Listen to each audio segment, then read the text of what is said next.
Et l'attitude de Daoud at-Ta'i et de ses semblables parmi les maîtres du Coran, consistant à prendre de la distance même avec l'élite religieuse.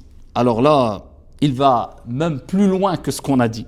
A fortiori avec les gens en général. Reflète une volonté d'éduquer l'âme à endurer la solitude et de privilégier l'isolement à la vie en société. Si l'on ne contraint pas son âme à délaisser ce qui est licite, je crains que nous l'on tombe dans ce qui nous est interdit. On voit que les pieux prédécesseurs étaient dans un degré au-dessus. Et attention, les paroles des pieux prédécesseurs ne doivent pas devancer les paroles du prophète Mohammed alayhi salatu wassalam. D'accord? La référence, c'est le Coran et la Sunna avant tout.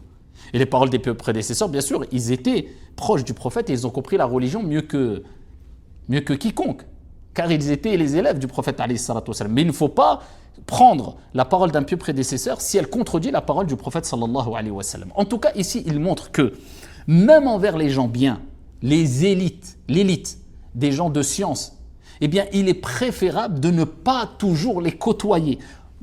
L'intention ici, elle est quoi? De nous rappeler que il faut même avec les gens de bien, eh bien, garder quand même un temps où tu t'isoles des gens. C'est important, ça fait du bien à l'âme. C'est que c'est pour cela d'ailleurs qu'on appelle la prière de Qiyamul Layl, la prière de la nuit, la prière des pieux. Pourquoi? Parce qu'il n'y a personne qui te voit. La journée, tu pries, c'est bien, tu vas à la mosquée, tu pries, les gens te voient, il n'y a pas de mal. Mais le soir, personne ne te voit. Pendant que les gens dorment, tu es debout. Pendant que les gens dorment, eh bien ton cœur est vivant. Et c'est dans ces instants-là d'isolement, de khalwa, eh bien que ici tu te rapproches le plus d'Allah subhanahu wa ta'ala. Et donc il rappelle, si même avec les gens bien, il est bon de s'isoler, a fortiori avec les gens mauvais, on n'en parle pas. Alors, s'isoler des gens mauvais, c'est obligatoire.